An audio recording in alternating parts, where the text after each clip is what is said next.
This is a proof of concept for my penetrating shot build based around preparation and shadow clone and uses no generator. I will try to give you the too long didn't read version. The build is pure physical damage, so we don't use any imbuements.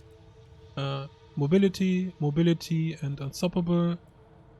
Crowd control, energy regen, vulnerability uptime, and another instance of unstoppable, and then shadow clone.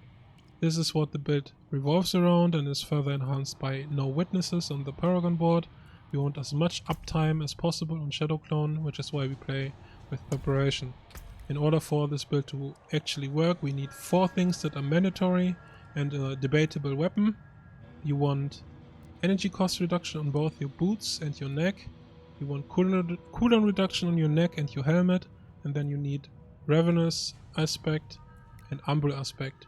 Umbral aspect can only spawn on rings, so in order to get this, open every Helltide ring box and use all your obol currency to gamble rings.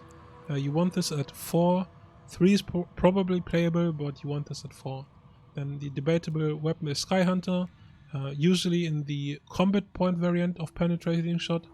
This weapon is actually complete garbage, you don't want to use this, but in this variation of the build, since we don't use a generator, we can actually make use of both these attributes on this weapon. Also, we want to use a bow for the faster baseline attack speed, which will result in more shadow clone uptime. And real quick, penetrating shot has a baseline lucky hit chance of 50%, which makes it pretty good for aspects that have lucky hit. For example, this is a reliable dark shroud generation without actually having to put dark shroud itself on our action bar. Disobedience, like every other build out there. Penetrating shot, temerity, only to enable the barrier aspect for 25% damage multiplier. If you don't have this, you can go for aspect of the protector. If you don't like the aspect of the protector or the temerity, you can go for a more defensive variant in the cheats aspect, and then you switch out the barrier aspect for edge masters if they ever re-enable edge masters. That is, on boots you go for daze. Daze gives us knockdowns. Knockdowns gives us increased critical strike chance against knockdown targets. And Skyhunter energy regen is nice, and the guaranteed crit is actually useful for clear. More attack speed, damage multiplier while we have barrier, umbral aspect, ravenous aspect, and blast trapper aspect. This is for extended fights where you want more vulnerability uptime if you run out of the exploit glyph or your concealment. If you have high enough damage, you can easily replace this aspect with something else. This is my tree. These are only travel points to go to get to your core skills.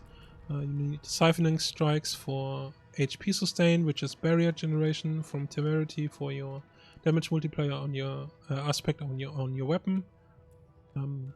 Advanced penetrating shot is crowd control and knockdown, which enables the umbral aspect and the knockdown for increased critical strike chance.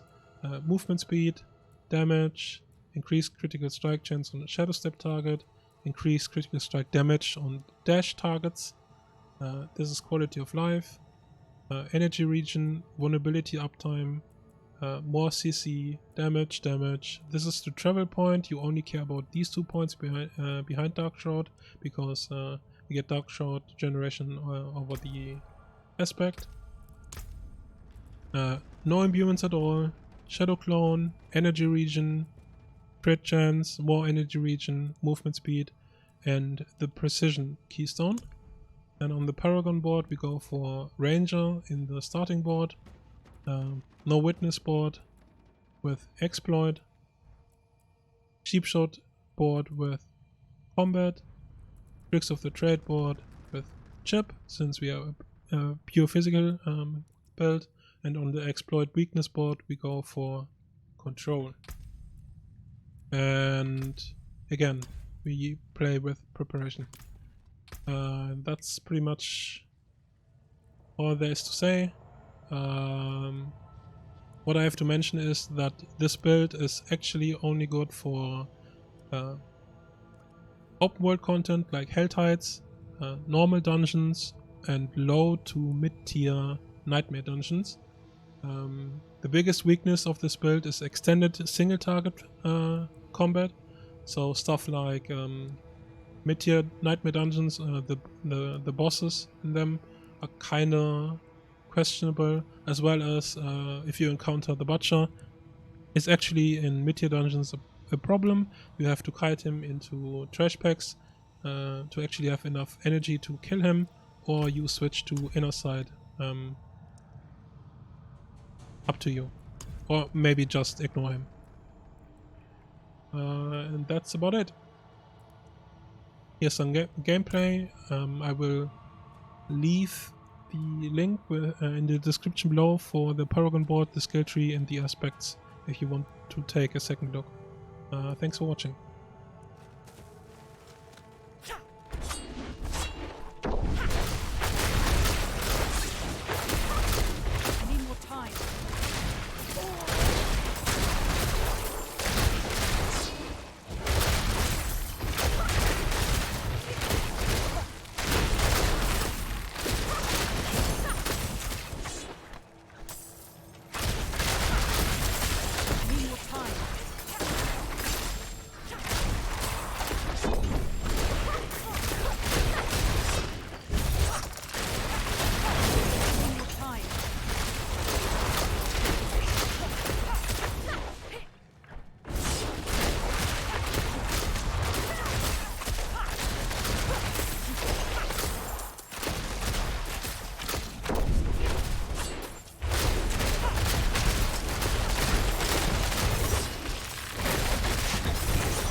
Time to do that.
Time to do that.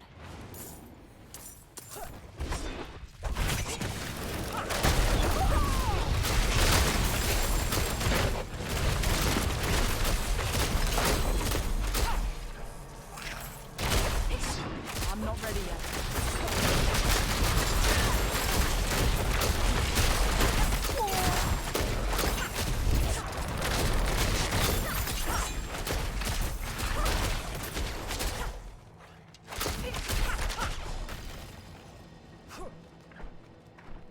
I need more time.